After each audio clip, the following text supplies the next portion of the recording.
India के सवाल आखिर क्या है निधि से, वो हम आपको दिखाते हैं ग्राफिक्स के जरिए कि आखिर हादसे के वक्त स्कूटी कौन चला रहा था। ये तो आपने देखा सीसीटीवी कैमरे में, लेकिन निधि से कई सवाल जवाब ऐसे हैं जो किए जा रहे हैं और कई ऐसे जवाब हैं जिससे लोग संतुष्ट भी नहीं है। हादसे में निधि पूरी तरह से सुरक्षित कैसे रह गई, क्योंकि निधि भी दिखाई दिया स्कूटी पर बैठे थी। आखिर कब जो है गाड़ी की टक्कर हुई, क्योंकि उसके बाद कई किलोमीटर तक स्कूटी को घसीटा गया। हादसे के बाद निधि दूर छिटक गई, लेकिन अंजलि वहीं कैसे फंस गई, सवाल यह भी है। क्योंकि अंजलि को जब 14 किलोमीटर तक घसीटा गया, निधि कहां निकल गई। निधि के बयान के मुताबिक अंजलि नशे में थी, तो क्या निधि बिल्कुल होश में थी? क्योंकि ये बात निधि ने भी कही है कि दोनों लोगों ने लगभग पी रखी थी। होटल के लोग ये कह रहे हैं। वही क्या केवल डर की वजह से चुप रही, या फिर कोई बात है जिसे निधि ने अब तक नहीं बताया? क्योंकि कई ऐसे राज हैं जो निधि अभी जानती है, लोग कह रहे हैं बताना नहीं चाह रही है, डर रही है निधि। क्या निधि पुलिस की बताई कहानी सुना रही है? क्या निधि जो बता रही हो केवल एक कहानी है, अंदर कुछ और है?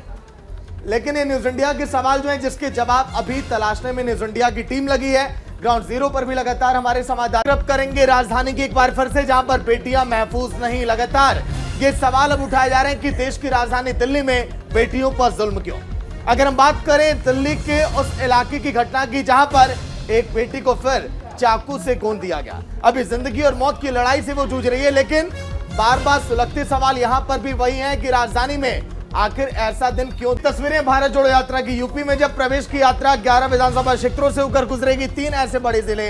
लेकिन आने वाले लोकसभा चुनाव को लेकर कांग्रेस की जो तैयारियां हैं, यूपी में ये कितना रंग लाएगी देखने वाली बात होगी। लेकिन यात्रा का अगला पड़ाव क्या है वो भी आप देखिए ग्राफिक्स के जरिए। 5 जनवरी की सुबह 6 बजे वो वक्त होगा जब शामली से यात्रा निकलकर शाम 6:30 बजे हरियाणा के पानीपत पहुंचेगी। इसके साथ ही साथ अगले दिन 6 से 11 जनवरी तक पदयात्रा हरियाणा में ही रहेगी। अंशिका, 7 जनवरी को पानीपत में राहुल गांधी की बड़ी सभा होगी। इसके बाद वो 8 या 9 जनवरी को कुरुक्षेत्र में प्रेस कॉन्फ्रेंस करेंगे। इसके बाद कांग्रेस पार्टी 12 जनवरी को पंजाब में पदयात्रा शुरू करेगी। जब भी कुरुक्षेत्र का नाम आता है तो महाभारत हमें याद आता है, लेकिन इस बार भारत जोड़ो यात्रा की अगर हम बात करें तो यहाँ पर भारी संख्या में पुरुष और महिला दोनों का ही समर्थन मिल रहा है भारत जोड़ो यात्रा को। तो चलिए बिल्कुल भारत जोड़ो यात्रा अगर हम बात करें तो आने वाले समय में हरियाणा में आप देखेंगे, यूपी में इस समय भारत जोड़ो यात्रा। लेकिन भारत जोड़ो यात्रा का मकसद केवल है कि कैसे कांग्रेस अपनी खोई हुई सियासी जमीन को मजबूत करे। सन 2024 के पहले 10 राज्यों में विधानसभा चुनाव भी है, लेकिन लोकसभा चुनाव यूपी में बेहद अहम है।